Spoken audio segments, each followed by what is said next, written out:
Araw ng Sabado, guys! September 6. Tayo ay pupunta sa public market upang mamili ng mga gagamitin sa paghanda sa binyag ng aking bunsong anak. Kasabay nito ang birthday ng aking pangalawang anak na babae. Tara mga kuya at ate, samahan niyo po ako sa pagbiyahe. Medyo maulan po ngayong madaling araw na ito. Tayo na po. Right side po sa atin, medyo madulas ang kalsada. Ingat-ingat po.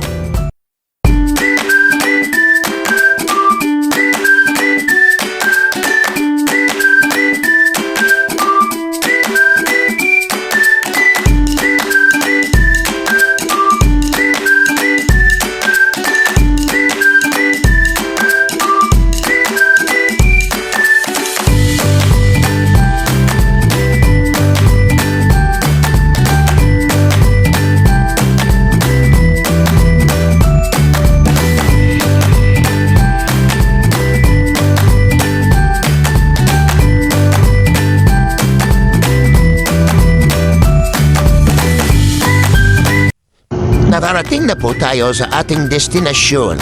Tayo po ay namimili na po ng mga gulay na gagamitin. Kaya na po ang inyong Kuya Job.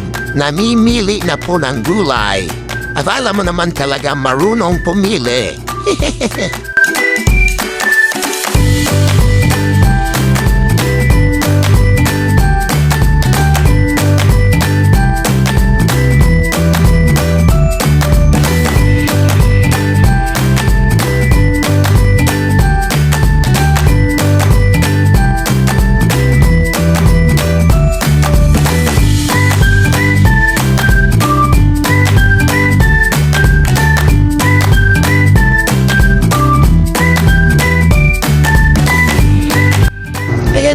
Tayo na po ay magbabayad ng ating mga pinamili. Yung iba po dyan ay hindi ko na po nabidyohan. Ayan po, pauwi na po kami. Kung mapapansin ninyo, medyo malakas na po ang ulan. Hindi lang masyadong kita pero malakas na po yan at basang-basa na po ang kalsada niyan.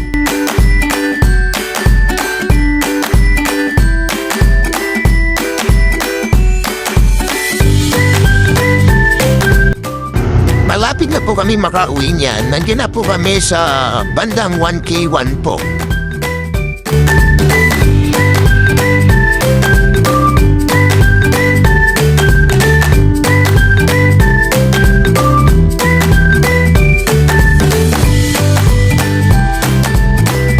Ayan po mga kuya at ate. Ako po ay nasa opisina ng aming toda. Ako po ay humiram po ng tent at mga upuan. Kung mapapansin po ninyo, hindi po yan ang aking dalang tricycle. Inarkila po ang aking kaibigan na makikita niyo dyan maya-maya sa video na to.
Yan po ang driver ng tricycle na yan.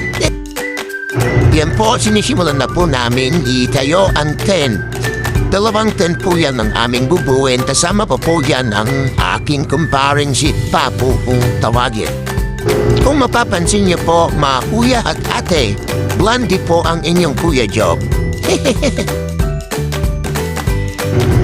Itatayo na po namin ang pangalawang 10. Yung unang 10 po hindi ko na po na-videohan.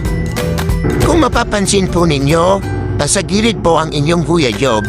Masakit po ang balakang ko niyan kasi yung unang 10 na tinayo namin, binuhat ko po mag-isa. Maya-maya lang po ay makikita niya po yan na iyaanat ko lang po yan mag-isa.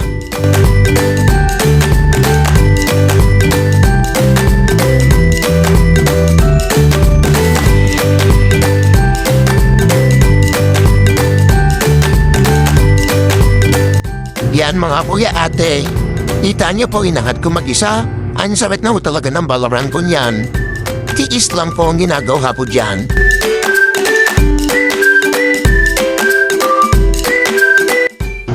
Nagulat na lang po ako kung saan nanggaling isang lalaki na yon, yung mama na yon, si Mang Doming. Bigla na lang pong lumabas. Maraming salamat po sa kanya at naginawaan po ang aking balakang sa pagbubuhat ng tin.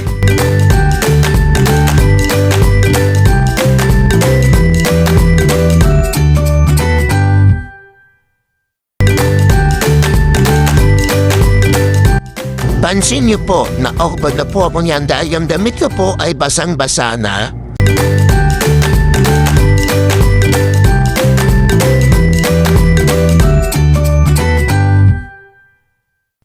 Sabi ko po sa aking kumpare na pumuwi muna kahit kami ay basa na ng ulan.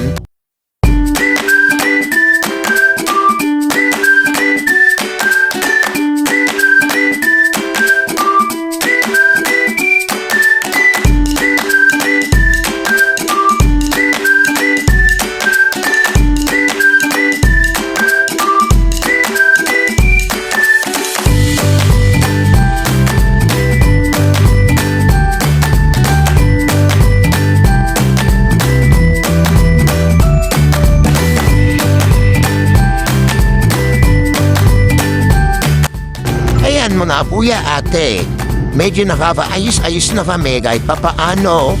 Ay sisingit pa rin natin ang ating pagbibideo habang tinutulungan natin ng ating paring Papu.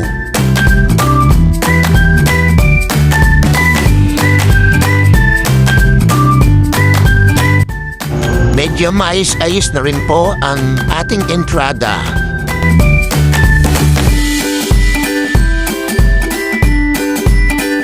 Yan ko yung batang marit na po yan nakarga ng kanyang lola ang bibinyagan po bukas.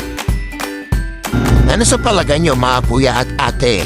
Ang cute ng anak ko no, 6 months na po yan. Palangiti po talaga ang batang yan. Tapos na po ang pag-a-arrange ng aring-paring Papu mga kuya at ate. Paano po? Bukas na lang po. Kita-bitaris tayo bukas. Kami po ay magpapahinga muna ng aring asawa at mahaba-habang labanan na naman to bukas. Salamat sa panonood niyo mga kuya at ate.